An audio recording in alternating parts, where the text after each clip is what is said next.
I think every single one of us can relate to addiction in some way and recovery. And as you mentioned, with substance use, 70% are in the workforce. And as I mentioned, addiction is affecting 2/3 of households. So it's everyone. It's you or somebody you know.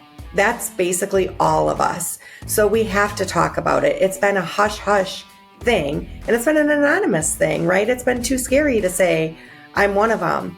But to recover out loud, it empowers people to say, addiction looks like me. Recovery looks like someone like me, right? And then that gives other people the space to start to explore and get help and offer resources. And so we have to create environments where it's safe to raise your hand and say, I'm having a problem. Welcome to another episode of the Entrepreneurs in Recovery podcast. This is a podcast for anyone who has overcome addiction, who has overcome trauma, or just attachments or anything that's not serving them. So welcome.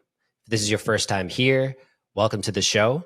I would love for you to check out some prior episodes that speak to you, and you can check them out on YouTube. And if you like what you see or hear, please like and subscribe. I think we're at 205 subscribers. It's really exciting to be on this journey of seeing how the channel grows without forcing it to grow. And so thank you for being part of that. You can also find this show on Spotify and iTunes and all the major platforms. Really appreciate if you would leave a review there too, so more people can access the show. Many people come to my show because either they've met me along the journey or sometimes it just randomly shows up on their Spotify.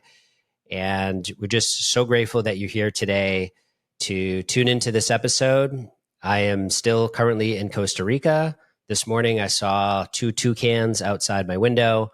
It was a really cool experience. I saw a saddleback caterpillar. You can look that up. They're pretty cool. They look like they have eyes and this incredible spot on the top that looks like a saddleback. Like you can get on top of it and take a ride, magical caterpillar ride. But it's been really, really a blessing to be here and to allow my nervous system to decompress. And I'll be talking more about that. I'll be actually doing a solo cast about some of this journey coming up here soon. But before I do that, I really want to continue to share some of these amazing guests. And my guest today is none other than Heather Lowe, who is the founder of the platform Ditch the Drink. And Heather and I talked about so many different things. Really, one of the things I enjoyed was normalizing the talk around addiction. That addiction is universal. You can call it what you want. You can call it numbing out. You can call it compulsions. And of course, there's medical definitions of addiction. But you know, we really normalized the conversation of addiction. And Heather did a great job talking about many things, including how do you ask for money in the addiction recovery space when you're a coach? Because a lot of the culture in recovery is about giving it away for free. So it was such a great, very rich conversation for anyone, but especially an entrepreneur in recovery, a coach, or anyone along the journey who just wants to hear someone's life path to leave their job and really try to make it work on your own as an entrepreneur in the addiction recovery space. So without further ado, here is Heather Lowe. Hey, Heather, welcome to the show. Hi, Jesse. Thanks for having me. Yeah, I'm really excited for this interview because we have only recently connected, even though we've been working together for a little bit of time. We just recently connected and I got to hear about all the things you're doing with your platform, Ditch the Drink. So I'm really excited to get into all these things and all the things that we're working on and just dive really deep into your world. So thanks so much for taking the time to come on the show today. That's awesome, Jesse. I know we've been rowing in the same direction for a long time in the same boat, but it was nice that we finally got a personal connection with each other recently. And I'm looking forward to our continued partnership in spreading the message, about addiction and recovery. So this is great to be connected. I love the opportunity to be on your podcast. Thank you. Yeah, absolutely. So I'd like to start off with letting our audience get to know you a little bit better. So typically we start the show off with wherever you'd like to start with your journey. And it could be as far back as you want to go and really catch us up to how you became the person you are today to do all the things you're doing from where you were. We'd love to hear a little bit about that story if you'd like to share with us. Awesome. Thank you. Well, not to bring it too far back, but I like to start with my parents met in a beer tent in Wisconsin because I think that sets the scene. So, um, and I met my husband in a bar in college. So as you can hear already, alcohol was just a huge part of my life. It was a huge part of culture. It was very, very normalized in Wisconsin. And I grew up drinking like basically everybody around me. So it looked like normal drinking. It looked like what my peers were doing. Felt like a rite of passage through college. And I moved to Chicago and got my first job. I got my degree in social work, but I very quickly moved to human resources, and lived in Chicago with my now husband. And we were young urban professionals, and we were now had a little more money for drinking. So we weren't just drinking beer. We were going out with having spirits and having wine and going to Cubs games and concerts and dinner and happy hours and all that stuff. A few years later, I got pregnant with our first child, and I quit drinking during pregnancy. But after she was born on maternity leave, I had wine. And this was started to be like the rise of this mommy wine culture where my husband and I decided he was going to travel and I was going to work part-time. So I was both working and doing the bulk of the parenting and the housework.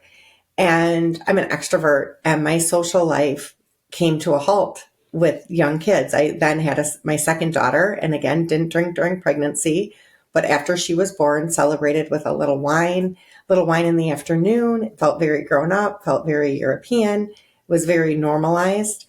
Again, in culture, mommy needs wine, or it might be wine in here, coffee cups and coffee till wine, dish towels, and all this stuff. So I love that stuff because it kind of normalized what I was doing when really I was a little bit lonely and I was a little bit bored. I was also bored and overwhelmed at the same time with a traveling husband and two young kids.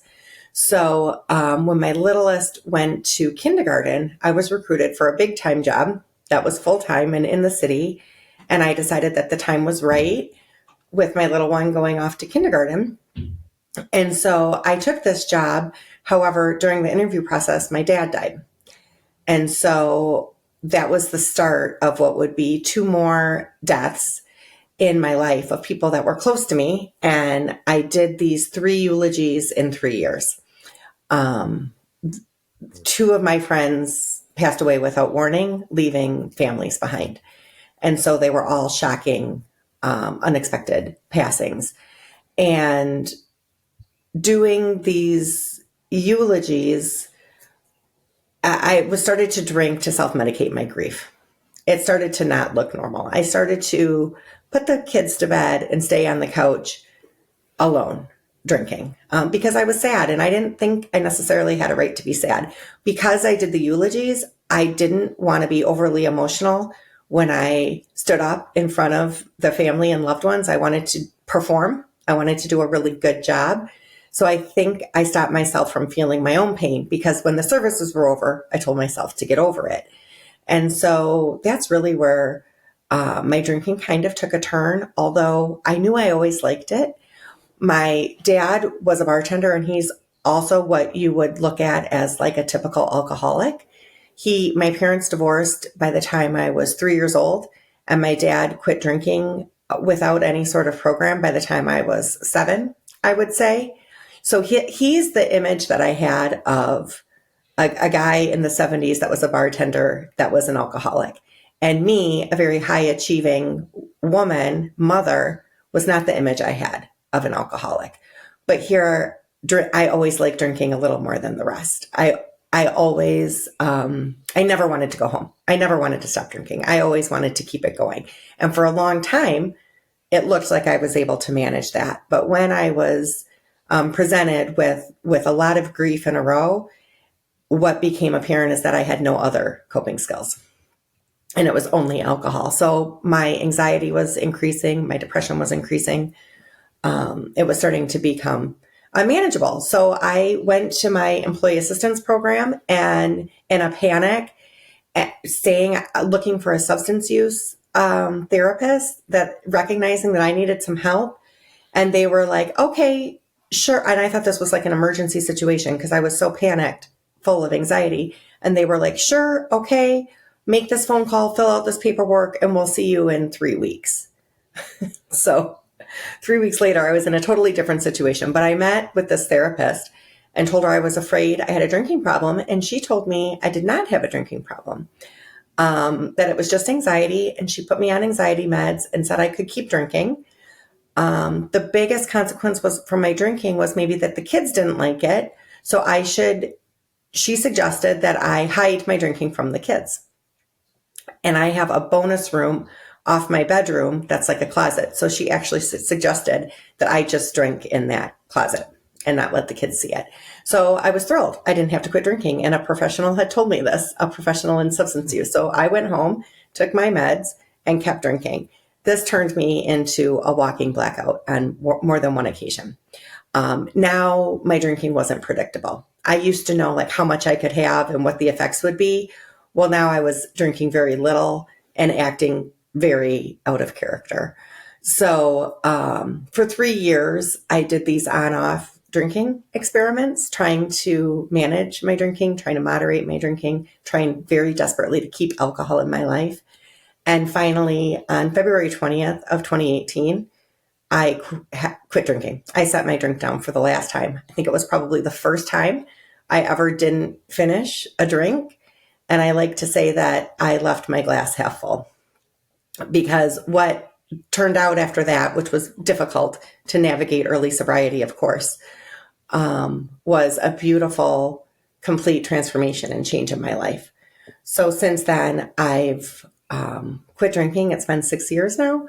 I have a whole new friend group, which is really beautiful. I have new hobbies. I go hiking. I have sober retreats and all these wonderful things. And I also was between jobs after I was about 1 year sober. And I didn't want to go back to the jobs that I had. I had moved from HR to selling HR solutions. So I was in sales, and drinking often felt like part of the job, with networking and getting access to decision makers at a bar or a dinner or a drinking event that you might not in the office. And so it was then that I got trained. I wanted to help other women like me. And I wanted a modern and feminine, holistic way to gain new coping skills and ditch the drink, walk away from alcohol. And I wanted to show a future of joy and health and happiness and not deprivation. So I started Ditch the Drink. I became a certified professional life and recovery coach through the International Association of Professional Recovery Coaches. And now I partner with them, and I recruit other coaches, and I mentor and train new coaches to launch their own practices, as I have.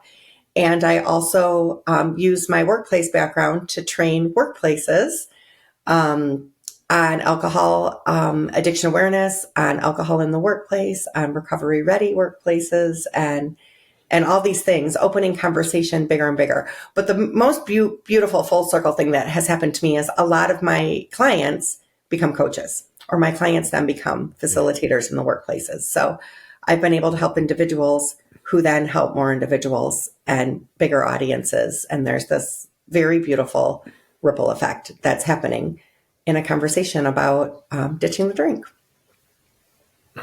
Wow. Thank you so much for that. I really appreciate you sharing that story. And there was a lot of things that I would like to take out of the story. Like, one of the things that you said was you went to your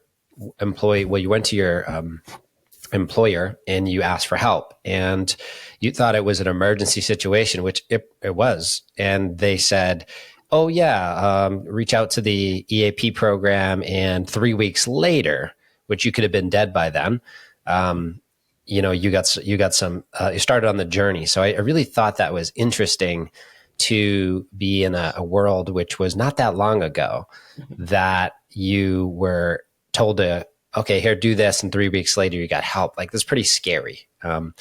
That's something I really want to pick out of that story. And, I mean, how did you make it those 3 weeks? Yeah, it is scary. And it's also a life as you know it. So one foot in front of the other. And if you're feeling anxious, a great thing to do is have a drink. Because what the anxiety, what I now know, was withdrawal. A lot of it was just daily withdrawal from alcohol. Now, to be clear, I didn't do a detox program or anything like that. And also, I was a very high functioning drinker. So, for instance, my neighbors would say, I didn't even know you had a problem. And I would say, well, that's how I wanted it to be, right? I wasn't drinking in the morning, and I didn't have a policeman or a lawyer or a doctor tell me that I had to quit. So I also want to mention this because you don't have to have a rock bottom story that you see in the movies. Waking up and being miserable is enough. Right. I woke up every morning and I hated myself, but because I was robotically going through the motions of going to work and parenting my children without physically harming them, it was maybe brushed aside that I needed help, even when I was begging for help. Right. Because we have an image of what somebody who's suffering from addiction looks like.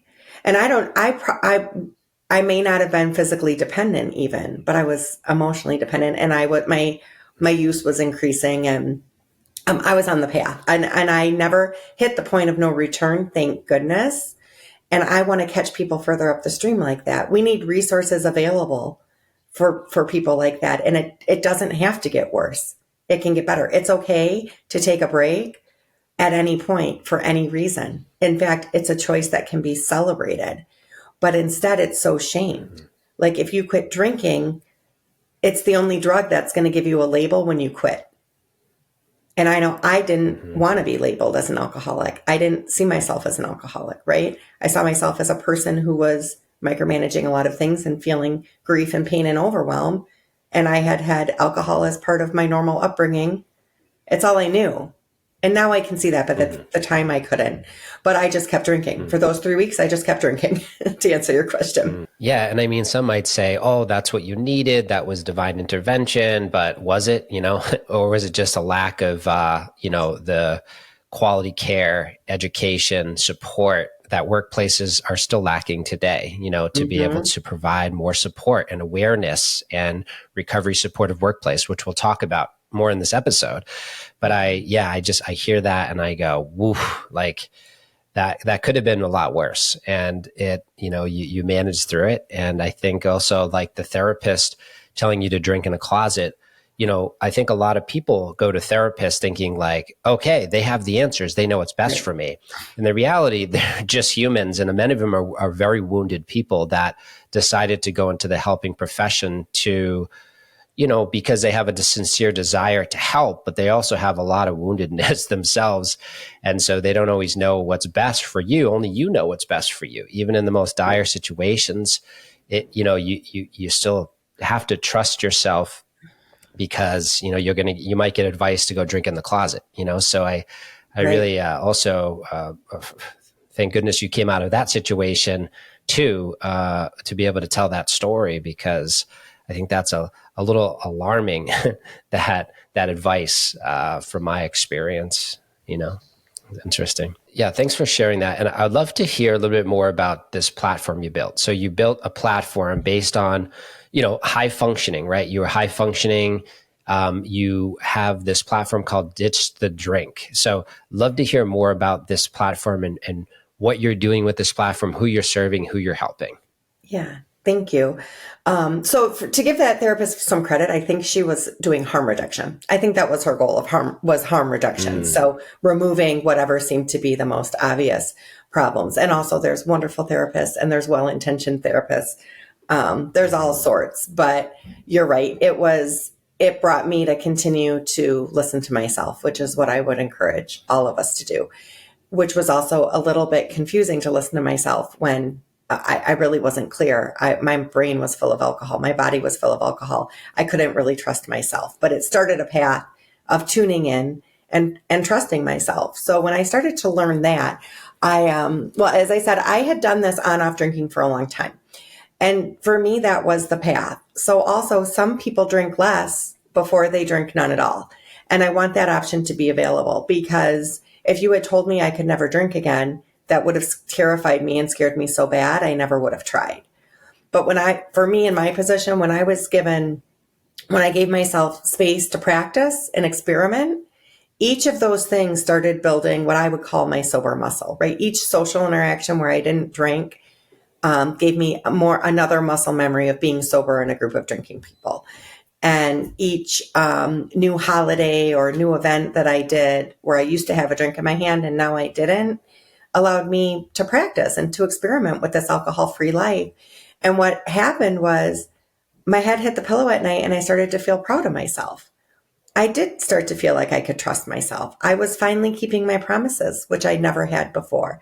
And waking up with shame and self-hatred every day from drinking was just crushing to my confidence and my self-esteem. So slowly my confidence started to grow. And that's what gave me the ultimate momentum to ditch the drink for good, as I got a little preview of what an alcohol-free life might look like for me. So, but the real game changer in my last day one was two things, which I think are very common things. I'm not alone in this. One, I asked for help. I had never done that before. I fell to my knees to my husband and I said, I need to quit drinking and I need your help. And he was so grateful to have some guidance, right, of what to do, because he was as confused as I was. Was it a problem or was it not? I mean, clearly I was drinking too much, but I was also, like I said, performing, doing everything I was supposed to do. He couldn't really, I wasn't missing work. I wasn't oversleeping. I was just burning the candle at both ends. So I asked for help. That was different the last time. And I had a friend to do it with me. I had a friend who was questioning her relationship with alcohol. And for my whole first year, she also wasn't drinking. So I had that go-to person to rely on to say, I have to get out of this house. I want to drink so bad. Let's go get coffee and dessert. Let's go for a walk. Let me vent. Let me air my frustrations, because all the anger, resentment, everything of my whole life started to bubble up once I stopped drinking and I stopped stuffing. And I didn't know how to manage it because I had never allowed myself to feel before, right? Every time I had a feeling, I was just pouring alcohol on it. So, and it was a holistic program. Like, I incorporated all the things that are good for us, all the natural healers, right? Of movement, exercise, meditation, breath work, journaling, paying attention to myself, hearing myself, listening to myself, nature and the great outdoors and being connected to source, prayer, connection, belonging, community. And so as well as education, education about the brain, education about neuroscience, education about rewiring those neural pathways, education about my vulnerability, having people on both sides of my family that struggled with alcohol, having growing up with a single parent, right? Having deaths early in life and then 3 in a row later in life, unexpected, and how that could affect me. So I was learning, I was growing, and it was really, really beautiful. And I had all this creative energy as well. So I threw it into this Jumpstart course. And the Jumpstart course is little 5 to 15 minute video lessons for 6 weeks. And it includes tons of resources like journal prompts or YouTubes or book recommendations or articles or poems and little homework assignments to do for people like me who didn't have other coping skills and didn't know how to tune in and listen to themselves. So it's a path for people that are curious and sort of want to passively explore this. They're not ready for that one-on-one support, but they kind of want to do some research on their own. It provides a guide. So I have that digital course called Jumpstart, 6 weeks long, for anyone who's interested in, who's got some curiosity around being sober. And then once I was trained as a coach, and we should take a pause and talk about coaching for a minute. With a social work degree, to be honest, I was skeptical. Like, I thought I already knew everything I needed to know. I didn't know how a coaching certification was really going to help me. So, but I knew I needed it I wanted it to call myself a coach, and I wanted to have a good, reputable program. So I chose the International Association of Professional Recovery Coaches. And it turns out I didn't know what I didn't know, because I thought coaching was advice giving. And I thought, well, who gives better advice than me, right? I'm just a whiz at telling other people what to do. And I really learned the system of coaching and how to ask questions and how to listen and how to guide somebody through change. So once I had that under my belt, I started coaching people one-on-one. So I have a 12-week program called Becoming, and it's one-on-one coaching. And I offer what I had with my good friend that quit with me, unlimited text and email support for those clients. Because you need somebody to reach out to in a moment of craving or in a moment of celebration. And we heal in community and we heal in relationship. And I love to be that person for my clients. And it's really, really beautiful to just literally watch transformation happen every day on these coaching calls. So that's my most intensive program. And then about a year ago, I started a membership community. And to be honest, this is something I resisted personally. So even though I was at first very privately ditching the drink, I made a Facebook announcement when I was 1 year sober. It was very, very, very casual.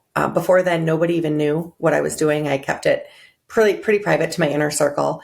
Well, I made this casual Facebook announcement and then, started my own company, became a coach. Then my voice got a little bigger and braver and bolder. And like the most terrifying thing for me was to put it on LinkedIn in my professional network, because what would people think, right? Those are people I partied with. Those are people I always tried to keep it in check at work, but of course there was drinking at every work event. So, and I always had a drink in my hand. I was not one to turn it down. So, I finally did that. And now I've got this community because I myself started to open up for my own community. So now I have a whole group of folks, that are alcohol free, and it's made a world of difference.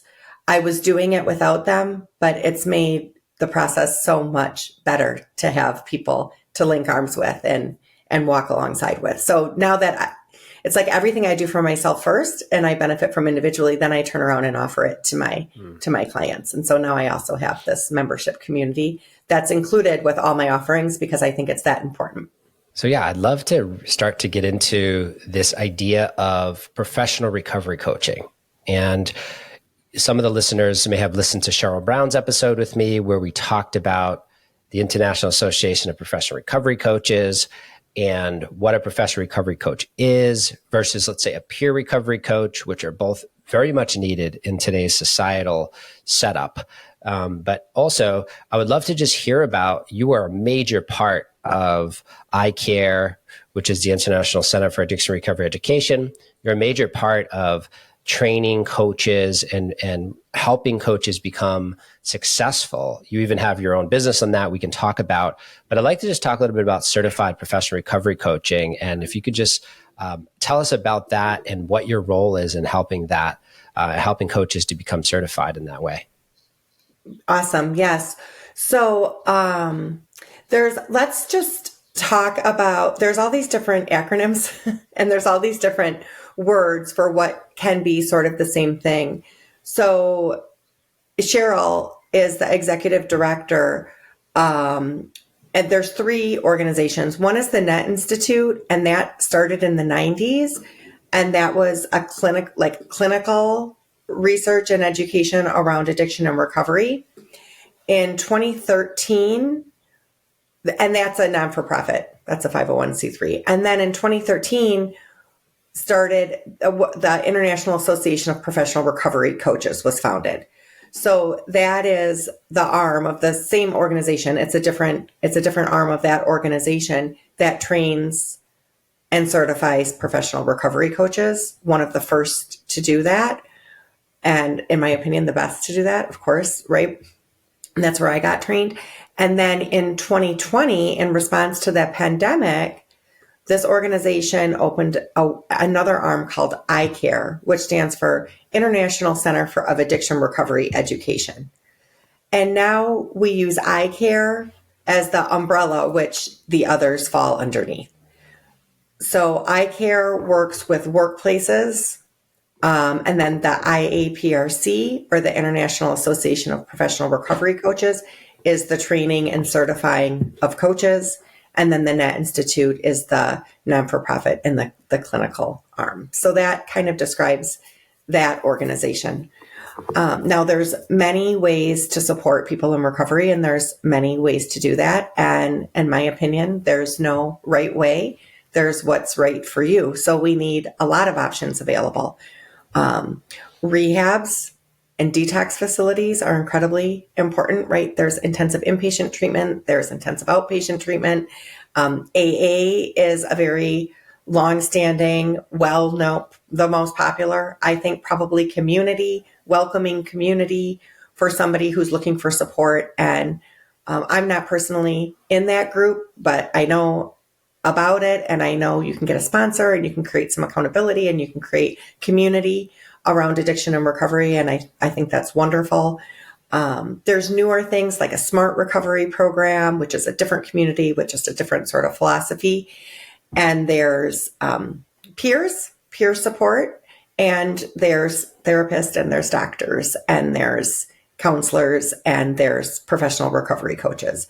So they all play a role. They all have a little bit different modalities, but I can speak to recovery coaches because that's what I am and that's what I know best. And a recovery coach very much acts as a guide, and there's a system of coaching, and it's for a person to become more aware and in tune with themselves. And there's a process of reframing and mindset shifts, recognizing blocks, a lot of mindset shifts, because if you want to create change, there first has to be a desire for change. And for instance, if I thought that a life of sobriety was going to be a sad life in a cage, that wouldn't really motivate me to want to get sober, right? So a coach can kind of help you identify what your values are, what your vision for yourself is, what your goals are, and create some accountability and support and celebration in how to do that. And there's a system of coaching, and it's a system of asking questions and the client getting insight to themselves. It's very much a partnership between the coach and the client. Coaches work in the present, like where are you today and where do you want to be in the future?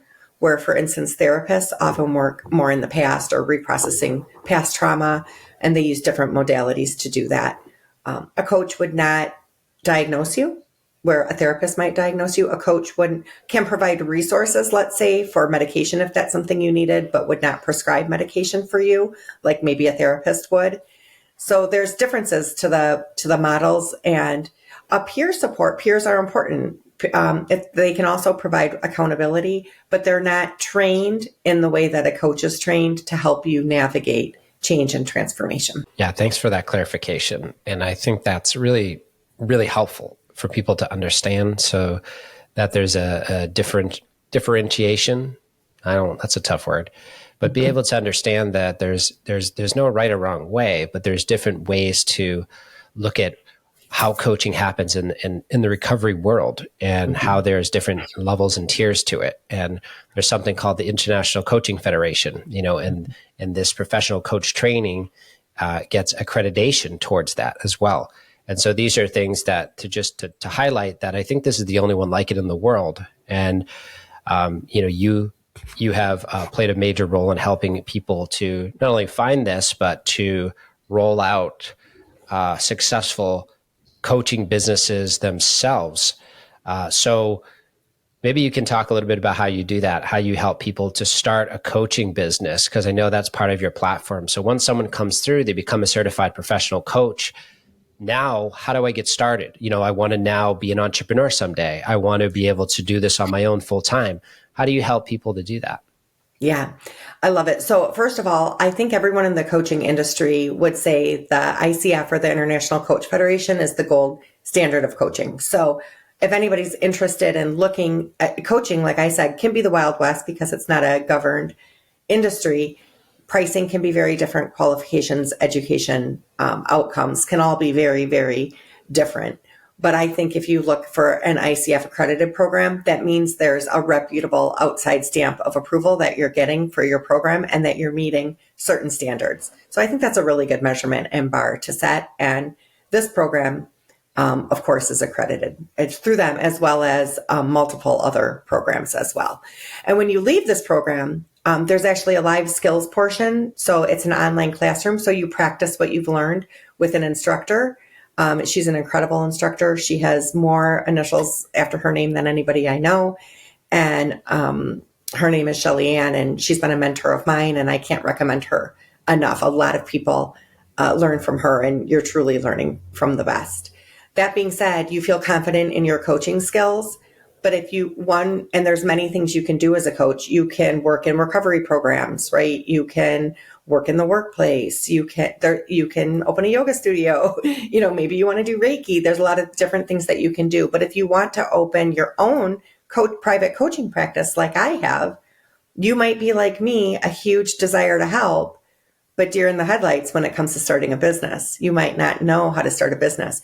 And to be successful at this, you need both what I say, like my social work heart, a heart for healing, and my sales mind, a mind for business. You can't help others if they don't know where to find you, right? If there's not a path to get to you, and you don't have a program to offer, and you don't know what you charge, and you don't know how you're going to meet with them or how you're going to help them, what your packaging and your pricing looks like, and how you're going to attract people to you. And especially people that are helpers and healers like me, we're scared of sales. We don't want to be salesy. We don't want to do that. And so I created a course called Launch Your Coaching Practice, which is a business course for coaches starting a business, because all these coaches were coming to me saying, how have you done this? Help me, coach me on the side. Business coaching is incredibly expensive, as you know, and I was getting asked the same questions by coaches over and over again. So I thought, you know what, let me make this more affordable for everyone. I'm going to put everything I know. I'm going to give you a step-by-step guide for exactly how to get started in a business. And then I'm going to, again, create a community, just like my other community, where there's a mobile app and we have group calls and there's a place to ask questions and connect and support one another here. And if one person has a question, probably a lot of people have that same question. So my course goes through 6 different modules. There's 20 continuing education credits with the International Association of Professional Recovery Coaches. First, it talks about mindset, because like I said, you have to believe in yourself and you have to believe in your offering. And if you don't, nobody else is. So we start right away with that. And there's a lot of modules, homework and a workbook and things to get your mindset right. The next module is on business basics, because when you're an entrepreneur, as you know, you're the technology department, you're the accounting department, you're HR, you're all these things that you might not be an expert in every one of those roles just yet.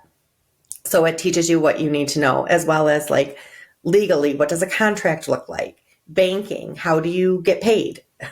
And how do you set up a business? How do you do this legally? What would that look like? Of course, it's not financial or legal advice, but I provide a lot of resources and a way for you to think about how you want to set up your business. Then there's what I call Mind Your Business, which is, what are you selling? I mean, we say coaching, but what does that really mean? Is that 4 half-hour sessions? Or is it 12 one-hour sessions with unlimited text and email support like I provide? So what is your actual package? What is your offering? What is the transformation? Who are you selling this to, right? Who are you going to attract? Who is this for? How do you find them? How do you charge? How do you schedule? Is this a group thing? Is this a class? Is this one-on-one? So you're picking your own adventure, right? You're figuring out how to do that. And how are you attracting people to you? You know, what is your offering? And there's many, many ways to do that. Podcasting is one. That's a great way to get an introduction and people to get to know you. But there's a lot of options. So I walk you through how to do that. Then technology, how that works. I've got modules on that. And then I've invited all my friends who've been successful in this area as guest speakers. So I have 6 different, no, that's not true. I have 7 different speakers that have large followings and huge success in their areas to share their knowledge with us. Some of it is working with the media. Some of it is building relationships. Some of it is podcasting. Some of it is social media. All kinds of things. So you can kind of pick how you're going to set up your business. And then it ends with how to thrive as an entrepreneur, because for me, burnout is not an option. And so what does that look like when I'm a sole business owner and I'm not going to allow myself to get burnt out? I have to certain boundaries in place. I have certain ways of working, certain ways of saying no, certain things I do and don't do, so I can keep myself happy and healthy and keep my business and myself thriving. So it's a great course. I welcome anyone into it. You can enroll at any time. Again, it's 6 weeks. It's one module drops every week for 6 weeks, but you have access to it for 6 months. You have access to the downloads and the workbooks forever, and access to that community for 6 months with addition to for a very low monthly fee if you want to continue with a group of coaches and community. Yeah, I think that's fantastic. And, when we think about people in recovery asking for money, I know a lot of people in my own world. I had the same issue when I was transitioning from Verizon to leaving my job and starting my own coaching business. The first thing I did was start to coach people. Was, asking for money became a challenge because I'm coming from a world of 12 steps and giving it away for free and all these things to then be able to help people in the space of addiction recovery, mental health recovery.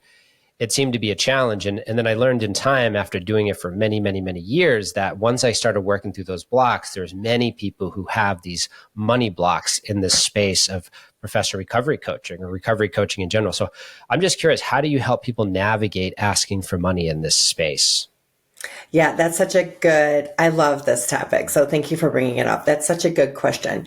We have to remove our own money blocks. And I do have an entire module on this. And we're operating from, if there are money blocks, often you're operating from a place of scarcity and fear. And so it's really getting to the heart of that. And it's changing to abundance, right? And it's getting your nervous system ready to accept money, right? And it's the value that you offer. So I too have a social work heart. I get it, but also I offer a lot of things for free. And I also know you vote with your dollars. So the more money I have, the more votes I have to create the kind of recovery-friendly, mental health, psychologically safe environment world that I want to live in. And as far when it comes to alcohol, let's say, if I could tell you the results, if I would tell you, if you could take this pill and you're going to get these results, you're going to have decreased depression and anxiety. All your health metrics are going to improve. Your blood work is going to improve. Your blood pressures and cholesterol, your weight, your overall health, energy, sleep. Your skin is going to look better. Your confidence is going to go up. You're going to save thousands of dollars every year. Like if I could sell, your relationships are going to improve, everything. If I could sell all that in a pill, you would pay hundreds of thousands of dollars for that pill. People pay that for skincare alone, right? And so the outcome is like, it's definitely worth it for you. And my clients save so much money by investing in themselves and a little one-on-one coaching for themselves. So it's a value system. Where do you want to spend your money? How do you want to spend your money? It is a hurdle to invest in yourself like that as a client, right? To prioritize your well-being and self-care as a top priority, that you're going to put time and dollars into it. And it's also what makes you show up for it once you put time and dollars into it. And so accepting money for the work that I do is great with me, because because I've invested in my own technology for my offering, I've invested in my own education for my offering. IT's like my free newsletter probably cost me about $500 a month to offer that free newsletter. Between my time and the resources and the technology to get that out, it isn't free.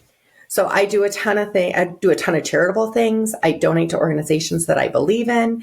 I do a lot of things for free. I offer a ton of resources for free. And also I'm comfortable accepting money for the trained skills, life experience, background, and education that I have. And I see the transformation and the results, and it's worth every penny to the people that sign up for me. So I have no problem doing that. And again, there's a lot of free resources out there, and you can use them. And most of my clients do in combination, right? Some of my clients use a therapist and me. Some of my clients go to AA and have a recovery coach. Some of my clients listen to podcasts and read Quitlet and also have a professional recovery coach. Many of my clients have done a lot of other programs before they've come to me. And I always say, it's not that those programs didn't work. They probably did work while you were doing them. It maybe wasn't a sustainable long-term solution for you. And maybe that isn't what they wanted when they were part of that program. Maybe they wanted to take a 30-day break and they did. That doesn't mean that that was a failure. Maybe now they're ready to ditch the drink for good and they're ready to invest a little bit more with me. So I think it's all good. Not to mention the cost of rehab, the cost of healthcare, the cost of families that are, the addiction affects 2/3 of every family, of every U.S. household. So that's a very expensive and messy way to live. Investing in recovery coaching is nothing compared to the cost of continuing to go on that path. Yeah, I agree 100%. I mean, the people that you've probably coached, the people I've coached, I've had people come to me and say, I just spent $120,000 on rehab and I still need help and I still didn't get what I was looking for. And I still am doing the same exact behaviors, and then coming to a coach for much less than that, for like, let's say a 90-day experience or a 6-month experience, can add as much value as some of those treatment centers. Now, obviously there's different levels of acute addiction and there's different, levels of detoxification that can only be done at rehab. So I understand that, but I'm talking about once you've been through that several times, it's like, what else is out there? And sometimes finding the right professional recovery coach is the way to go, who's had that experience, who's spent tens of thousands, if not 6 figures worth of their own education, which I have, to be able to then, okay, now I can put myself out there and serve, and I can do it in a way where I can justify my pricing, because that's where my level of healing is in that area, my level of self-worth and my level of value. And so, I really love this conversation because I know it's a big struggle for many people in the healing spaces, especially in addiction recovery. So, because we're speaking from the wound so often, right? Yeah. Yeah. And then we're not comfortable accepting. But when you see your value, and for me, my clients see results. And me personally, I mean, I probably saved $30,000 not drinking, and I drank $2 Chuck from Trader Joe's. So, and for the elevated life that I get to live now, it's worth everything. And so people that can recognize that and want that, they're willing to pay for it. And I am willing to accept it because, again, I can offer scholarships. I can offer free webinars. I offer a free guide. I offer a free coaching video. I offer a free call. The more revenue that I can make, the more good that I can do in the world, the more impact and the more difference that I can make. And I've come to be somebody who trusts myself and the decisions that I make. So I do want to vote with my dollars, and I do want my money to go where my voice is for the things that I value, like health and healing and creativity and, obviously like female entrepreneurship and supporting mothers who do a lot of the unpaid but not undervalued work, right? It just goes unpaid. And I think it's important that we get comfortable accepting that, attracting it, asking for it, and accepting it when it comes. And we have to remove those blocks that keep us stuck. Yeah, absolutely. Well, I'm really grateful for the work you're doing in the niche, how niched you are too with, working with women in this space. It's so needed. And so I'm really grateful that you exist and that you've chosen to take your vision and your highest intentions and your recovery and really give back in a major way to also provide for yourself as an entrepreneur. And it's really inspiring. I would love to transition for a moment to talk about the certified facilitator and addiction awareness training in HR, because I know you're a trainer in that. I'm a trainer in that. And I want to share just about that because I think it's a really important training for people who are, whether they're in addiction recovery or not, it doesn't matter. They could be an HR professional, they could be in an organization and they just got inspired because they're sober curious, or their husband or someone in their family is struggling with addiction, or maybe they have employees that are coming forward for, these statistics are staggering when it comes to people who have substance use disorder in the workplace. 77% percent of people who are addicted or employed full time. And so when an organization listens to this podcast, hopefully they just heard that statistic and the amount of savings that happens when someone recovers from a substance use disorder, which is only one piece of this puzzle, folks. Like substance use disorder, my podcast is called Entrepreneurs in Recovery. We're not talking about just substance use disorder. We're talking about recovery from so many addictions: gambling, sex, behavioral addictions, procrastination, abandonment, like all these things, trauma. So we're not even talking about those other things. We're just talking about substance use disorder and the amount of savings per year that can happen for your organization. So I'd like to talk a little bit about certified facilitator and addiction awareness training in HR that we both are a part of. And I'd love to just hear your take on how that's really shaping and helping organizations to start to equip their team with facilitators and recovery champions to be able to create workshops and experiences to find those resources beyond the employee assistance program. Yeah, I love it. Thank you for bringing this up. I'm so excited to talk about this because recovery is a word that I didn't even use for myself, because what is the definition of that? So I think I look at addiction as a human condition. It's not just a them, those addicts over there, and us, people that are not over here, or me, one of the addicts over here, and those people that don't have problems over there. There's a huge spectrum of gray, right?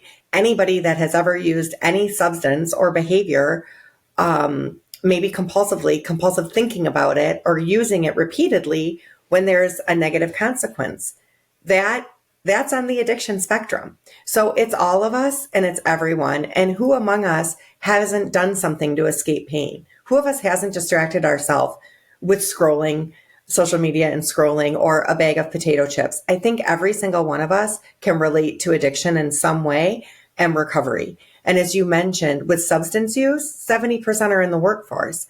And as I mentioned, addiction is affecting 2/3 of households. So it's everyone. It's you or somebody you know. That's basically all of us. So we have to talk about it. It's been a hush-hush thing, and it's been an anonymous thing, right? It's been too scary to say, I'm one of them. But to recover out loud, it empowers people to say, addiction looks like me. Recovery looks like someone like me, right? And then that gives other people the space to start to explore and get help and offer resources. And so we have to create environments where it's safe to raise your hand and say, I'm having a problem. And especially in HR, which I have a professional human resources certificate, we're afraid of what the policies look like. We're afraid of what people will think. We're afraid to share that we need time off for rehab because of the shame and the stigma that will get. And I think most people just don't know. You don't know the person next to you might be struggling with an alcohol use disorder, and you're saying it's 5 o'clock somewhere, and you're saying, can't wait to get to happy hour. And you're saying, oh, I don't trust anybody that doesn't drink, when that person's on day 4, not drinking, and how that can affect them, right?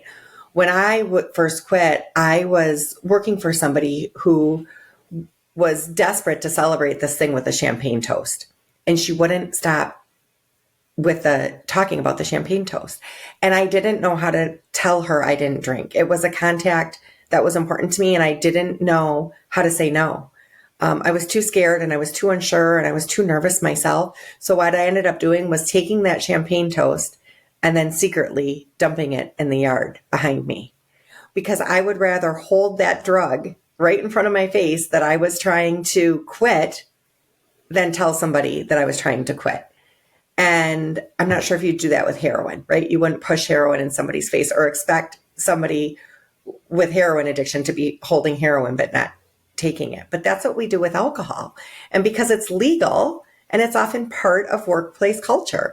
I worked in a place that had a beer keg in the office, and I had my first interview with them was at 10 in the morning, and I was offered a beer.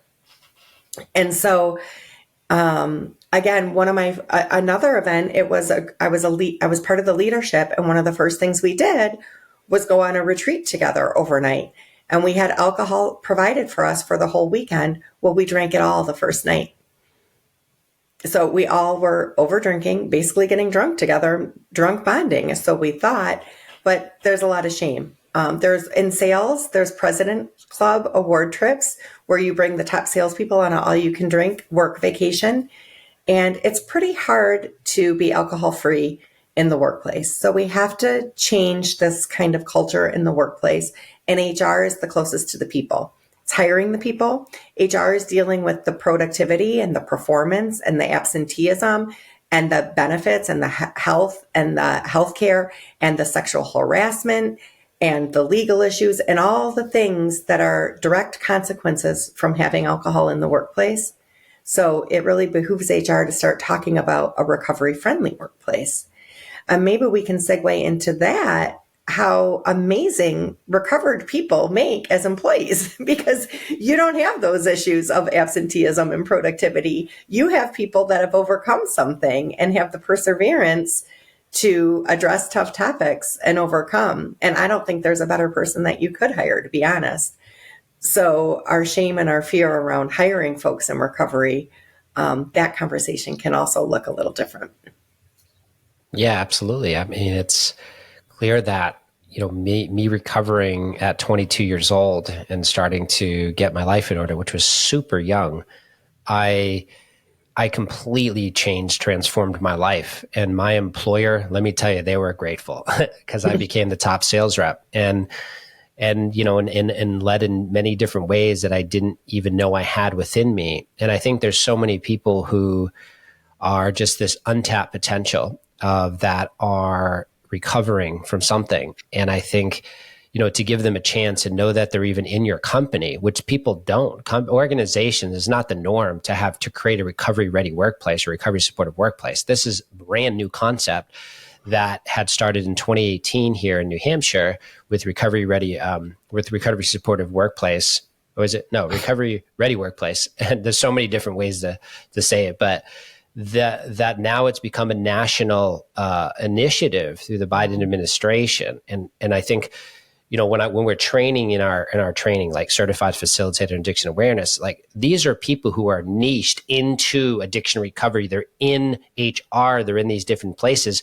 You would think they would know all about this initiative and they would know all about how they could bring this to the team, and they don't. And that tells me that if they don't know, then most people don't know, how do I create a culture of recovery? How do I create a recovery informed culture, a recovery minded culture, beyond recovery ready culture? Mm-hmm. And that's what this training we offer does. It's bringing the tools and awareness to bring out the recovery champions in an organization who may be quiet because they're afraid they're going to get fired if they talk about their recovery. Never mind people who are struggling with addiction.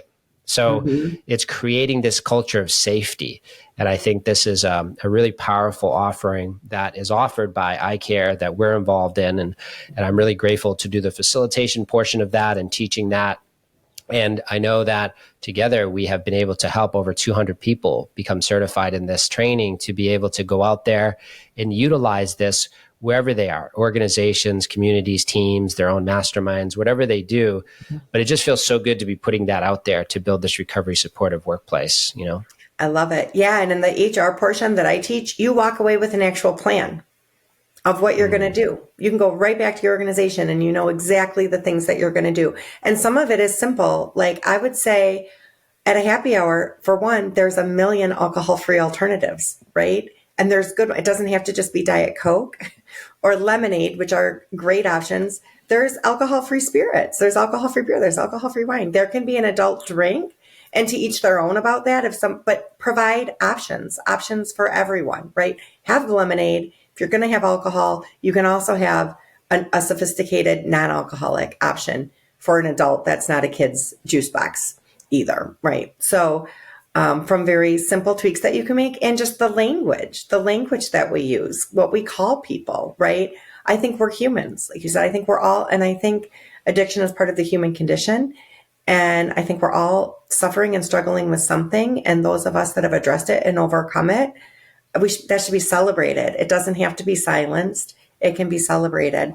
And especially if leadership can raise their hand, again, especially from the pandemic, which this was born out of, to say, I struggled too and I got some support. I had a period of time where I needed a little nudge and I worked with a coach. And here's Heather and here's Jesse, and they're on our team. If you want to talk to them, please do, right? We're going to give you a little incentive to, again, help people further up the stream. There doesn't have to be a rock bottom. There doesn't have to be a crash and burn. It's okay to start to get curious at any point in the journey. And you can let go of alcohol, let's say, for any reason at all, right? Just because it's a healthy choice. The new standards that have come out, actually, no amount of alcohol is healthy for you. So we used to hear like a little bit of red wine is good for your heart and this or that. The newest studies are saying, no, that's not true. So again, it's not prohibition, but it's informed consent to know exactly what it is and to be able to make those choices, and also to celebrate people that make the choice not to consume that. Absolutely. It's exciting to not demonize or just demoralize people who are drinking. That's not what this is about. This is an informed choice for health. And, the number one killer, I believe the number one most dangerous drug on the planet is alcohol. So it's not to demonize it if you're drinking and doing that. It's just to just know about it and know that, alcohol is one way to escape. There's many ways, but to know and start to see, wow, this is starting to emerge, this data, and to know where to go, and then have examples. You can reach out to Heather and you can join her, her incredible platform, Just to Drink. You can come in and learn how to build a coaching platform in the space, niche and addiction recovery, if that's for you. Or you can just get the free resources that you are offering so people can learn about how they can better serve their loved ones and what to do next. So I just really love this conversation. I love all the work you're doing. And I'd love to hear, what is being born right now for you? What is the highest intentions? What are you manifesting right now in your world? What a good question. Again, I feel like it starts with the circles, and in the center is yourself, and you heal yourself, right? And then the next circle for me would be like my one-on-one clients. And then the next circle is this community. And then the next circle, like the more good in the world that I can do, right? The more people that I can reach and the more people that I can help and heal. Then, like I said, my clients become coaches, or I get to train coaches and then teach them how to launch a business. And then they have clients that they're supporting. And for me, these are all mothers that are changing the generations up and down. And that is the most beautiful thing that I can do. So my work is actually shifting in ways that's just happening to me. So I'm going to answer the call, right, to speaking to larger rooms and larger people. It's always been on my heart to write a book. So I will forever be in process writing a book. Maybe someday it will be complete or published. I don't know. Also podcasting. A lot of my people have said I've been a writer. I've been writing a lot of blogs, and people want to hear from their ears. People are audio learners, and they want me in their ears. So I'm working towards that and opening the conversation, not just alcohol and sobriety, but a lot of like women in middle age, some of the issues and some of the curveballs that were thrown and how to navigate that. And again, just to change the conversation and the culture around drinking. When I grew up in Wisconsin, somebody that wasn't drinking was sad. Something was wrong with them, and they had to sit in the corner with their back to the party. And I want to be a happy role model for anybody looking for a life of sobriety, that when I quit drinking, my whole world opened up. Alcohol was actually getting in the way of everything I wanted. And once I ditched it, I started a business. I started climbing mountains. I went to Africa. I literally started doing all the things that I'd ever wanted to do. All my little girl dreams started coming true. I thought alcohol was this magic elixir that kept my friendship, the glue that kept my friendships together. I thought it was the happiness. I thought it was my party side, my extroversion. I thought it helped me connect with people. I thought it helped me do good at my job. I thought it helped me parent. I thought it was helping my anxiety, and it wasn't. It wasn't any of those things. But you know what? Sobriety has given me all of that. So I just want people to see and be inspired by what sobriety actually looks like, and to kind of change the message on that you don't sit with your back to the party, or maybe there's a better party around the corner for you. You don't have to stay at that party. You can go somewhere where you're loved and accepted, and it's an elevated life. Like, you level up, and then you start to attract like-minded people like you who are also doing amazing, awesome things. And for me, I'm sure it was this way for you too, Jesse, like your portals open up, right? Like your creativity goes, and your connection to spirit and purpose. It's a much more fulfilling life. And I've done both. And I can just say This side is totally beautiful. So if anybody is curious, keep being curious. And there is no shame. There's no shame that you have to quit drinking. It's like, good for you. You get to quit drinking. You have this beautiful opportunity to remove something that's been holding you back. And maybe it's screaming at you. Maybe it starts in a whisper and maybe it starts to scream. Maybe you are somebody who has legal problems or health problems. Someday you may be grateful for that wake up call because it lets you live an awakened life. And I'll tell you, like, pouring to dumb yourself down a little bit and numb out a little bit. I don't desire to drink at all anymore because that wouldn't be good enough for me. That isn't what I want. I'm not living a life wishing I could drink. I'm living a life so happy that I don't. And the louder I can get that message out to people, the faster and the more people, and that they can turn around and learn that lesson and then teach it themselves. I mean, that's really what it's all about for me. That's fantastic. And I'll be here when you're ready to write your book and start your podcast. So you can keep yourself accountable to this episode because I've done both and I'm happy to help in any way I can to be able to help you to do that. Because I think your platform is already there. It's already established. It's amazing. So I'm excited to see those two things be born as well. Thank you so much, Jesse. Yeah, you're welcome. So tell the audience, how can we find you? How can people work with you? Yeah, ditchthedrink.com. Go to ditchthedrink.com, download my free Sober Secrets Guide. You'll be subscribed to my website, so you'll get all my updates of what's coming and going. You can read my blog. You can sign up for any of my offerings there, including if you're looking at becoming a coach or starting a business. All the information is there. And I'm also Ditch the Drink on most platforms. I'm not a TikToker. That probably won't surprise you, but I'm on Facebook and Pinterest and Instagram and LinkedIn. And I love connecting with others. So I'm probably most active on Instagram, but you can follow me anywhere. Support me. Let me know how I can support you. I love to stay connected and keep this conversation going. ditchdrink.com. And we're going to share all that in the show notes, including the free resources that Heather has. So Heather, thank you so much. This has been a really uplifting conversation. I cannot wait to share this episode with the world. So thank you so much for coming on the show today. I appreciate the opportunity. Thanks, Jesse. Thanks for watching today's episode. Your support means the world to me. So thank you for liking and subscribing to the YouTube channel and to this podcast. We've got amazing content and amazing interviews coming out soon. So thanks again. Enjoy your day. Sending love and blessings to you all.